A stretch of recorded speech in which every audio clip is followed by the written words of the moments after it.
Atëherë, e para herë është që akti është i rëndë, pavarësisht sepse gjykatat mund t'japin vendime pa drejta ose nuk bijem dakord me vendimet e gjykatave, nuk të duhet që të bëjmë vetgjysi apo të vrasim personin që merr një vendim, duke qenë që ka dhe gjykata më të larta. Thënë këtë, si parantezë që dënohet akti, ajo që duhet të kemi parasysh është që në momentin që ka një akt kriminal apo akt terrorist, si në rastin konkret që është një akt i rëndë kriminal, do duhet hetohen shkaqe.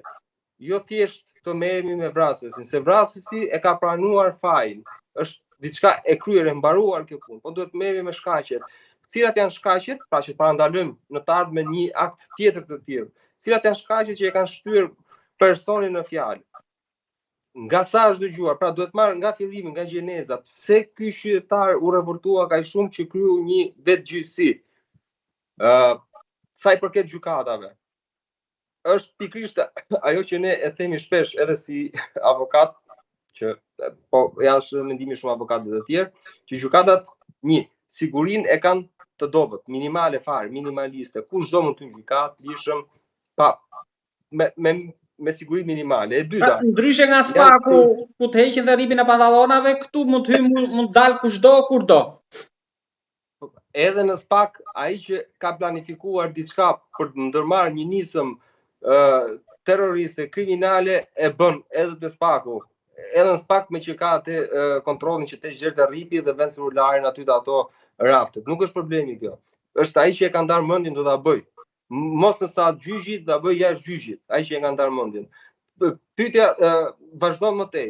Pra kemi siguri minimale në gjykata. Kemi pas reformës në drejtësi nga viti 2016 deri më sot, kemi zvarritje të proceseve dhe njerëzve ju ka alitur nervat. Njerëzit nuk kanë më nerva, nuk i mbajnë më nervat, nuk i mban më shpirti. Ke për shembull pensionist 60-70 vjeç që kërkojnë drejtën e pensionit në gjykata dhe vdesin gjatë gjyqeve. Kemi qytetarë që i zjat më përpara vdes se sa merr vendime dhe kalon të trashëgimtarët dhe ka ca gjyqe që vdesin të trashëgimtarët në procese gjyqësore, sepse është bërë llahtar. Reforma në drejtësi është llahtar për qytetarët.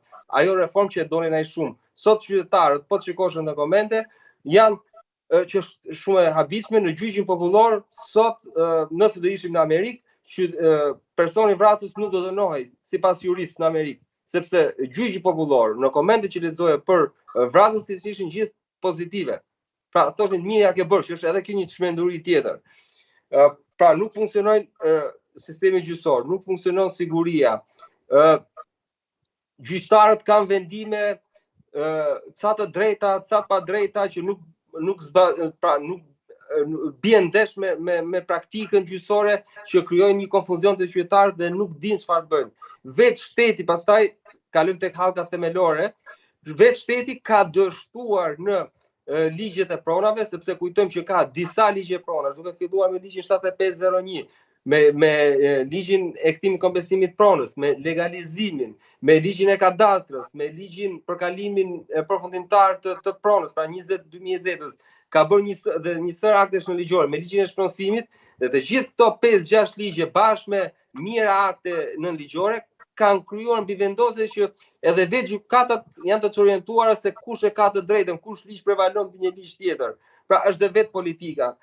Dhe nga ajo që kam dëgjuar, se nuk e di sa e vërtetë është në rastin konkret, personi në fjalë pretendon që ka kontaktuar policinë për të zbatuar ca vendime gjykatash, ka pasi përmbarues gjyqësor, bashkinë, pra s'ka lënë instruksion shtetëror.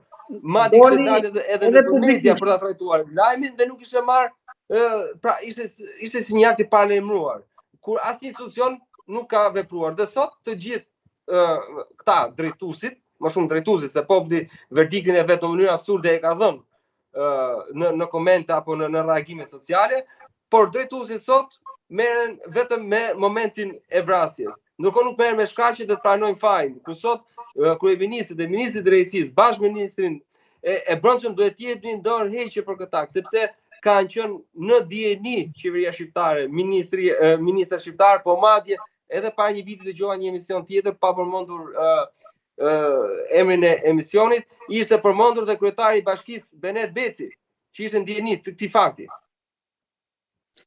Pra, shto këtu edhe reforma e gjykatave, gjykatat e apelit i mblolli tani edhe do të vinë nga Shkodra apo nga Vlora, përveç stokut, edhe disa gjyqeve brenda ditës, edhe vonesat. Edhe nervat e rrugës. Patjetër, po ishin rreth 36 gjykata rrethesh, pra në qytete dhe u zvogluan diku te 16, pra gati gjysmë për gjysmë. Ishin 6 gjykata